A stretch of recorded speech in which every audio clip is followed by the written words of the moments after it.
We are now ready for problem 58. So let me pull it up.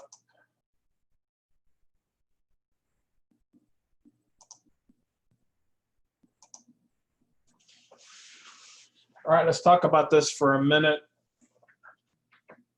So here we have a problem. One of the ways in which integrals are used are when you have a graph. So what you do is you have the shaded area. I want to find the area of this. And the way you do it is you take this top function, which is y equals 3x. You take 3x, you take the top function, and you subtract whatever function is the bottom. Now this bottom right here is just x equals 0. So there's really no function there. So you take, in a sense, this function, this equation, subtract 0, and you take the integral of that, and then the limits of the integral are whatever your x values are. You can see x for this shaded area, x starts at 1 and goes to 3. So what I'm doing is you first start with the integral, and you write the equation of the top function. So I write 3 minus x, and I subtract the equation of the bottom function, which is just 0. And then I put the limits on my integral to be 1 to 3. And you integrate it, and then the answer will be the area. So let me go ahead and write this down, then I'll sort of show you.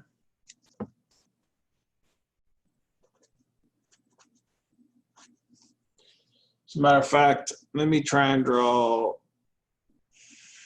won't be a perfect picture. So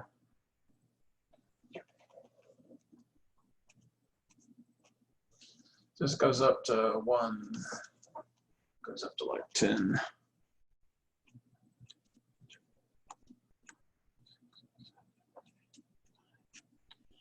All right, so they start here. This is 1, 2, 3, 4.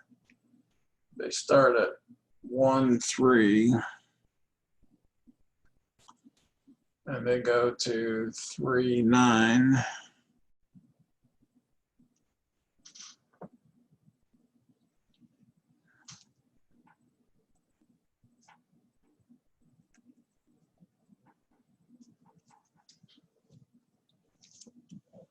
All right.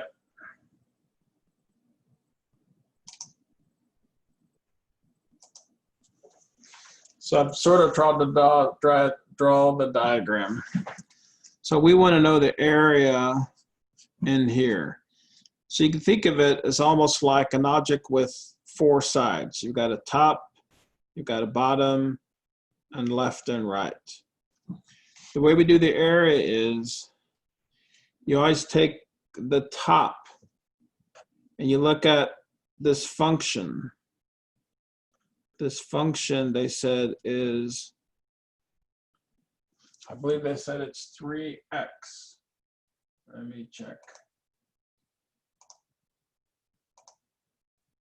Yes, 3x.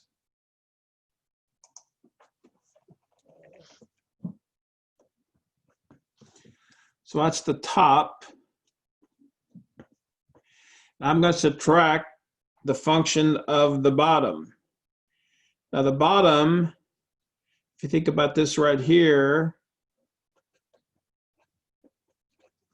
that's really 0 because it's like the x-axis. It's like y equals 0.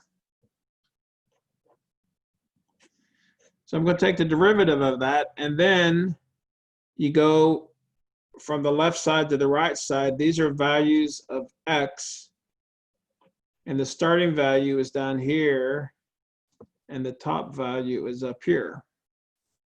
So I'm going to take the integral, and then these are my numbers I'm going to plug in. So the integral of 3x is 3x squared over 2. And I'm going to evaluate it from 1 to 3, which means you plug the 3 in for x, so 3/2 times 3 squared. And you subtract, and then you plug the 1 in for x. So 3/2 times 1 squared. And this right here is going to be the area that we're looking for. So there's 9. So 27/2 minus 3/2, which is 24/2. The area of this whole sort of enclosure should be 12.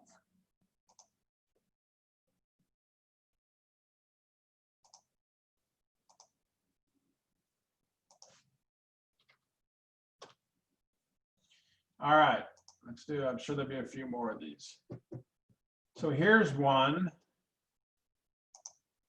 for 59. You can see here sort of your function, and they're saying, let's just look in this region. So for x, you can see x goes from 2 to 3.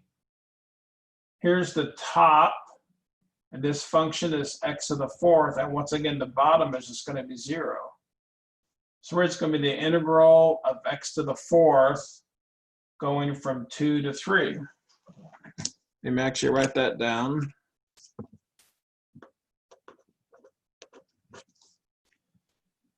The integral of x to the 4th going from 2 to 3.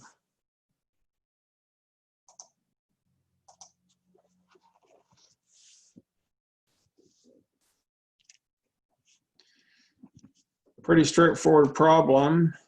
Take the integral x to the 5th over 5, and we're going to evaluate it from 2 to 3. So once again, you plug the 3 in for the x, so 3 to the 5th over 5, subtract, then you plug in 2 in for the x, 2 to the 5th over 5. 3 to the 5th, 3 is 9, 27, 81, I think it's 243 over 5, 2 to the 5th, 2 times is 4, 8, 16, 32. So it looks like to me that area, sorry about that, my phone went off. The area is 211 over 5.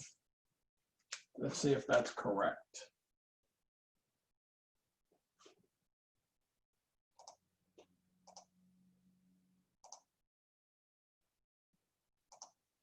Seems like a strange number, but sometimes these problems are like that. All right, that is correct. Now here's one. They don't give you a picture, but they give you the function, and we're going to assume that the bottom, once again, is 0. So basically, we're going to take the derivative of e to the x, and we're going to look at it from -2 to 5. So this is number 60.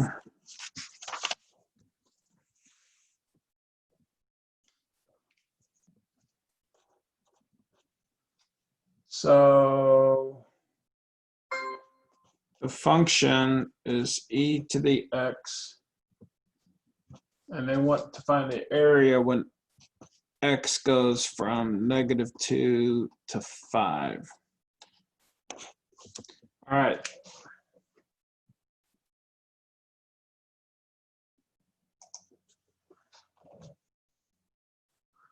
So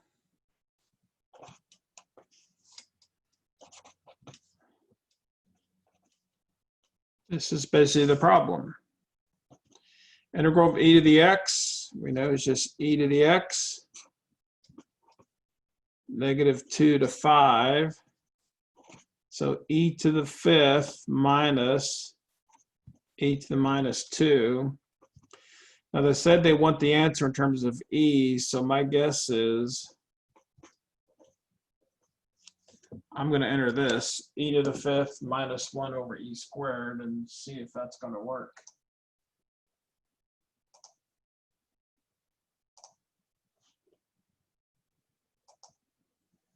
E to the 5th minus 1 over e squared. Yep, all right. Now here's one where they pretty much just give you the integral. Looks like they actually show you the picture so you can visualize sort of what you're doing, but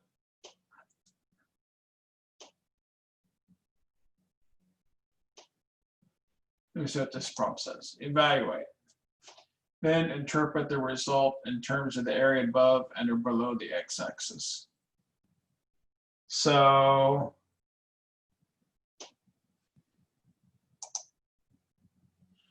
we're going from -3/2 to 1/2.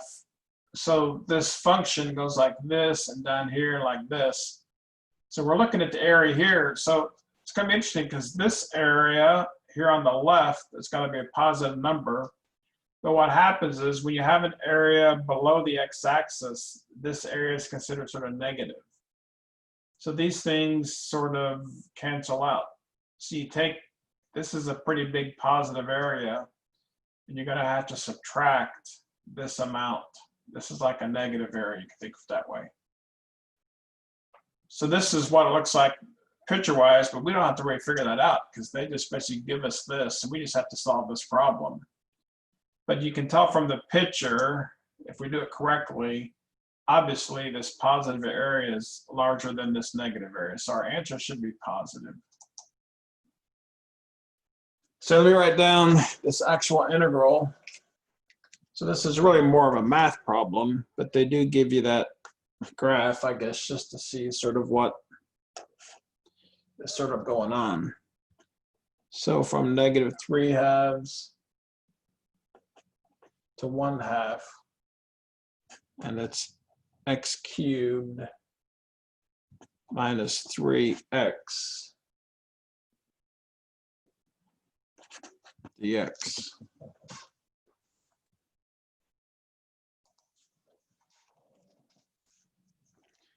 So it's really a pretty straightforward integral. Integrate x cubed, x to the 4th over 4 minus 3x squared over 2.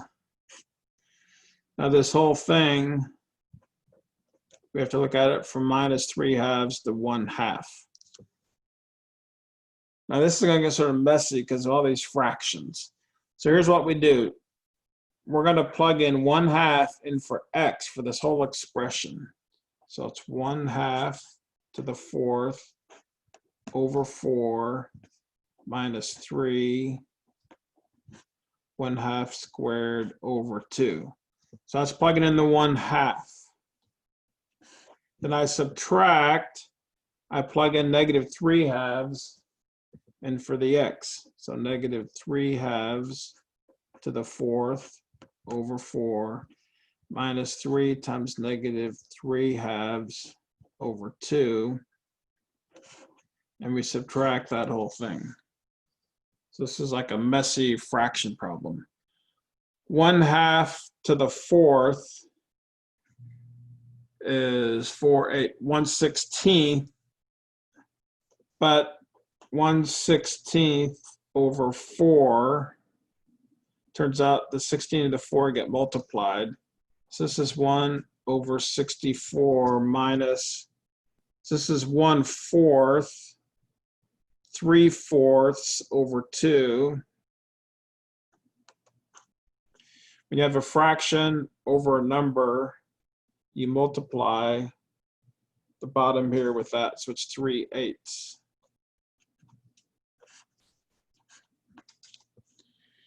Then for this one, first of all, the negative, since it's a 4, it ends up being a positive number. So 3 to the 4th is going to be 3, 9, 27, 81 over 4, 8, 16. 81 over 16. This is going to be 81 over 64. Oh, this thing should have been squared. Minus -3/2 squared is 9/4. 27/4, 27 over 8. Now the chances are growing by the minute. I'm going to make a math error here. Now I got to combine fractions. I need to get common denominator. Got to multiply this 8 by 8. So that's like 24 over 64. And 8 times 27. Wow. This is a messy, messy problem. 216.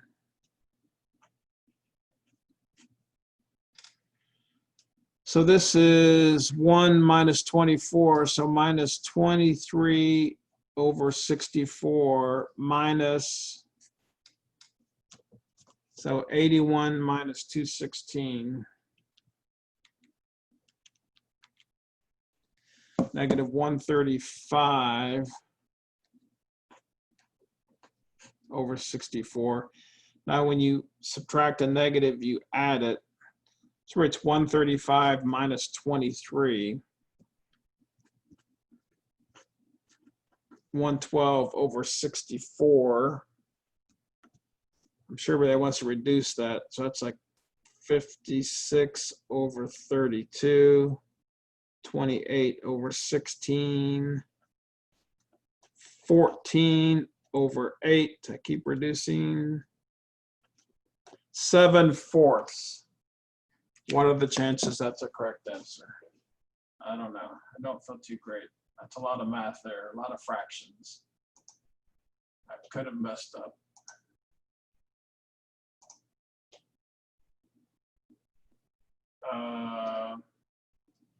Type an integer or a simplified fraction. I think a simplified fraction would be 7/4.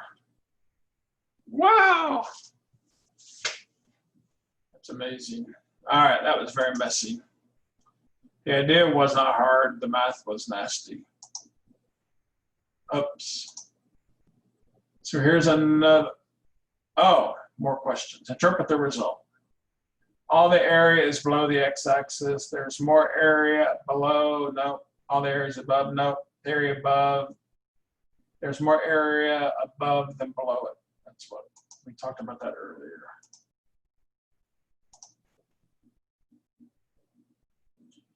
All right, here's one, but they don't even give you a graph here. They just say to solve this, so pretty straightforward.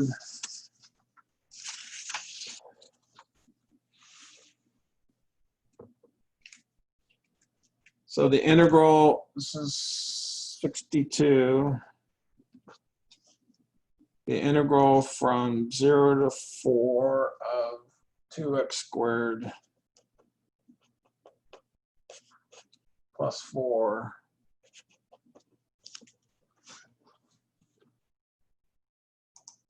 hopefully not too difficult. So the integral is 2x to the third over 3 plus 4x. All of that, we go from 0 to 4. Plug in 4, so 2/3 times 4 cubed plus 4 times 4 minus, you're plugging 0 here and 0 in here. Everything's just 0. So this is where 4 times 4 is 16 times 4 is 64. 128 over 3 plus 16. This is 48 over 3. If I try and do this in my head, this is 176 over 3, which I do not believe reduces. Seems like a little bit of a crazy answer. Let's see.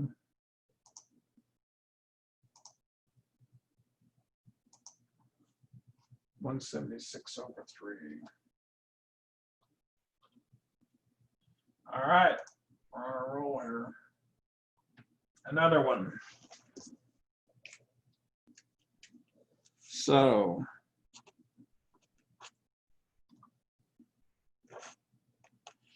integral from 4 to 16 of square root of x. So I'm going to write x to the 1/2.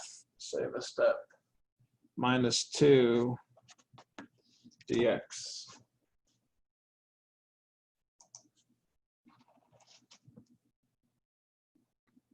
So integral of x to the 1/2, you add 1, put the new exponent in the bottom, minus 2x from 4 to 16. Now this becomes 2/3. X to the 3/2, I'm going to change it to a radical, because what that is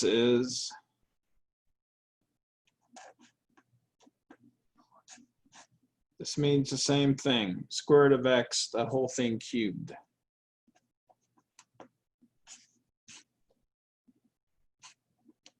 Hopefully, doing the math in the long run makes it easier. So, if I plug in 16 for x, 2/3 square root of 16 cubed minus 2 times 16 minus 2/3 square root of 4 cubed minus 2 times 4.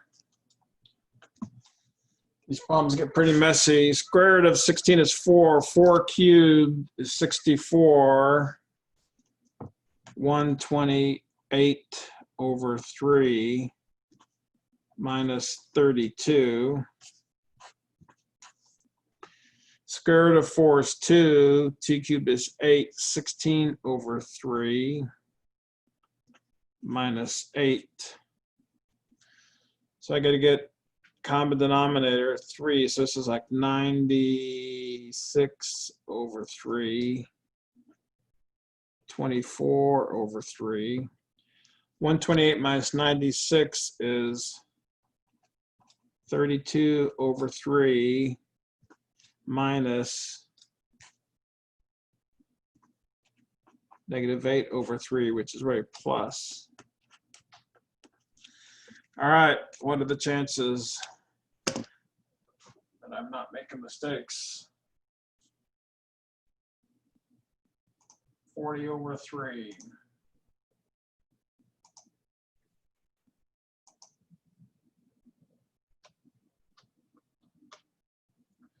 All right. And another one. Here we have a natural exponential function.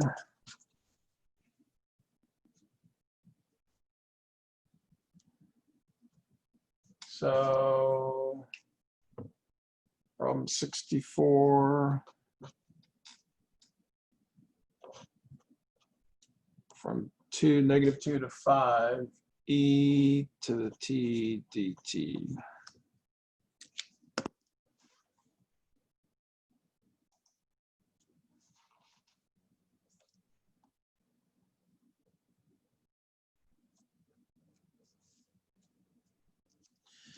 All right, integral of the natural exponential is pretty straightforward, right? Just e to the t from minus 2 to 5, e to the 5th minus e to the minus 2. And they say an exact answer. I assume that is what they're going to want.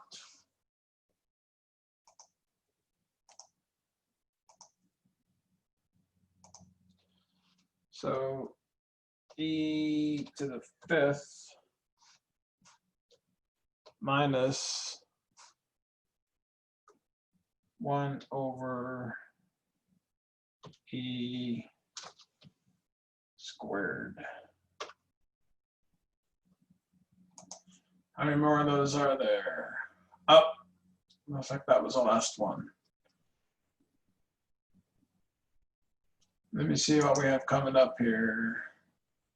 Let's do one more, because here it's a whole different topic. So here's sort of like a story problem, but I'm sure it's doing integration. Company estimates that its sales will grow continuously at a rate given by the function. This is the rate of sales growth. So it's a derivative. Find the accumulated sales for the first 4 days. Find the sales from the 2nd to the 5th day. All right. So really, I'm going to write information down, and we'll talk about this a little bit.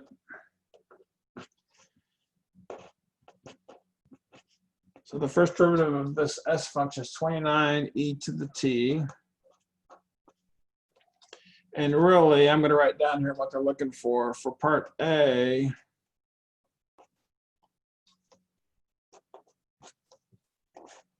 and part B, they give us a clue.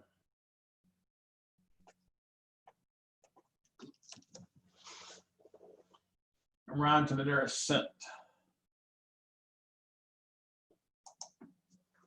So here's what we're doing. Here's this derivative. We're going to take the integral of it.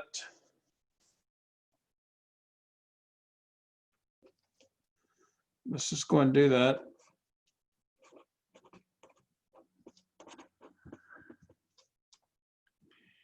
So it's 29e to the t. Now what happens is the first problem, we're going to go from 0 to 4, and the second one 1 to 5. So all you're doing is here you're going from the start to the 4th day. Here you're going from the 1st day to the 5th day. So for this one, we're going to have 29 e to the t from 0 to 4. So 29 e to the 4th minus 29 e to the 0. E to the 0 is just 1. So this is 29 times e to the 4th minus 29. Now they wanted an actual number.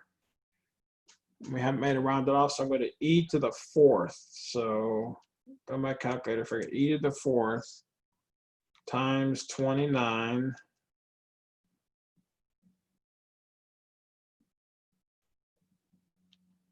then subtract 29, and I get 1554.35, because this is actually an amount of money rounded to cents. So for this one, we have 29 e to the t from 1 to 5. So 29 e to the 5th minus 29e. So we need to do use a calculator for that one. So e times 29, I'm going to subtract that. And then e to the 5th times 29.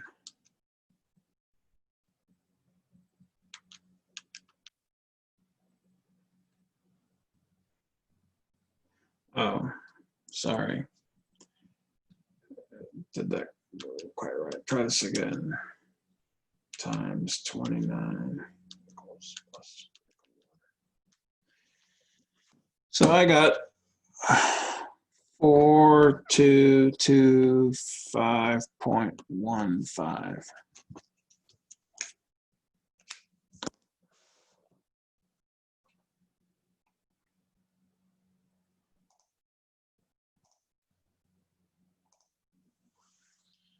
All right, so this first one, 1554.35, 1554.35.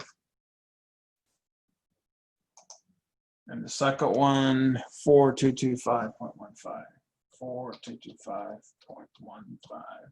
Whoops.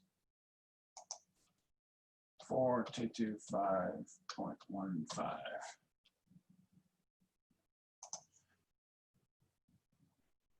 Now, we'll stop now because this is another topic called integration by substitution. A little tricky at first, but the way I do it, you do the same thing every time and they're not too hard to figure out. So we'll stop now and pick up on the next video.